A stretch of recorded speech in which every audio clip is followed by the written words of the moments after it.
Can you tell me about some of the characters, some of the old friends? Oh, gosh. Yes, really ringing my memory now. I used to go walking a lot with a fellow from Newcastle. He was a doctor. His name was Hurley. And we used to walk all over Europe, actually. He started as a student of mine when I was doing climbing teaching in the Alps. I was with the old mountaineering association that used to exist. I was an instructor, and I used to take a couple of people in the Alps, a couple of courses. And he was on one of the courses, and we just became friends. And after that, I gave up the mountaineering association, and we just went walking in the Alps. He was quite memorable. There was that chap that died this year, that editor. Did you know him very well? I can't think of his name. Ken Wilson? Ken Wilson, yes. Oh, yeah. Was he a good friend? Of course I knew Ken very well. Very well indeed. He was a contentious beggar, but he was a nice lad. Did you ever go walking with him? No, although we were at several functions and things together, and meetings and so on, because we both ran magazines in those days.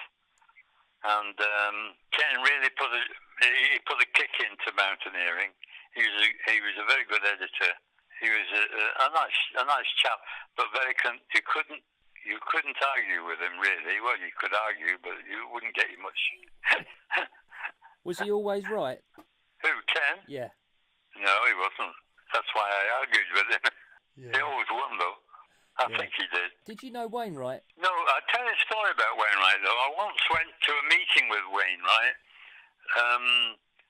A group of us from the Lake District were going to meet Wainwright at...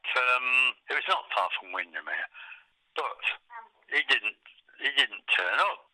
And somebody else gave a little bit of a speech. Said, sorry, Wainwright couldn't come, blah, blah, blah. And then most people went away, and I was pottering around this place. And who should I see coming out from behind a sort of building but Wainwright? Of course, he was with someone, and they walked off. And I turned to him, I said, that's Wainwright. Yeah, he said, he's been hiding all the time, he didn't want to meet anybody.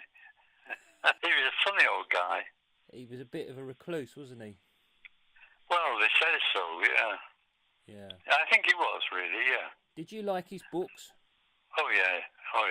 I think he did a great job, a really good job. It was original, too. Nobody else had thought of it. It was original.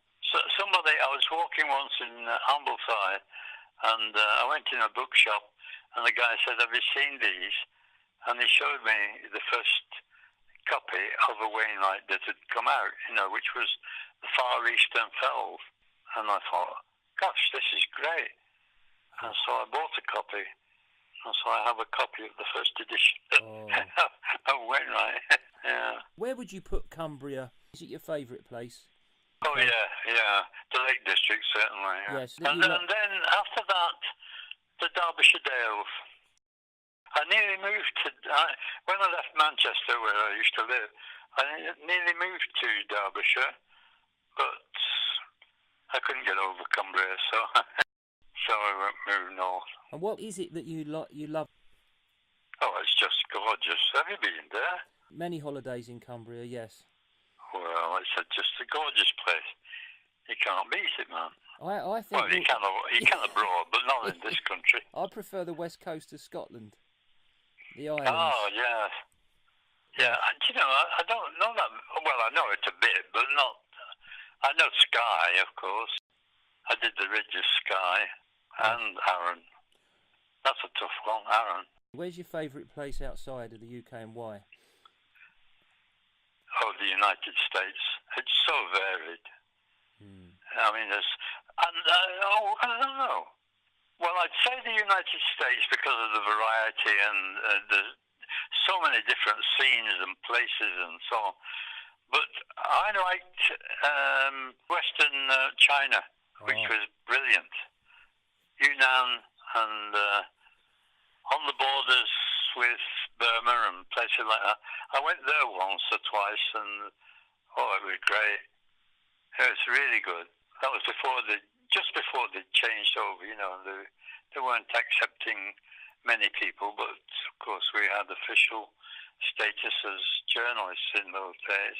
But that was a great journey, a really good journey, and it's worth anybody who's going abroad and want to go somewhere different. Go to China. It's wonderful, wonderful place. And what's the best mountain range there, do you think? I wouldn't bother. I just travel around China. Oh, I see. Because the mountains don't really matter in China. Not until you get towards the Himalaya, and then of course they do. They're not well known yet. They're very good mountains, and indeed there's a tremendous walk along a gorge of the Yangtze, which is a stupendous walk. It takes you 2 days, but it's a tremendous walk. And there's a little path cut into the cliff, and you can walk along it, and you look down and you think, my God, it's about 600 feet down to the river. I think that's the best walk I've ever done. Not in length or difficulty, but stupendousness. The walls across the river, the facing rock walls, must have made the Eiger look like a baby. They must have been at least 1,200 feet high, at least, and sheer rock. Anyway, you go along by the side of those, or across the river from those, for 2 days on this little path, and it's a wonderful journey. So for you, then, Walt, you don't need to climb to enjoy a walk. You're quite happy to walk in a valley. Yeah. Oh yes.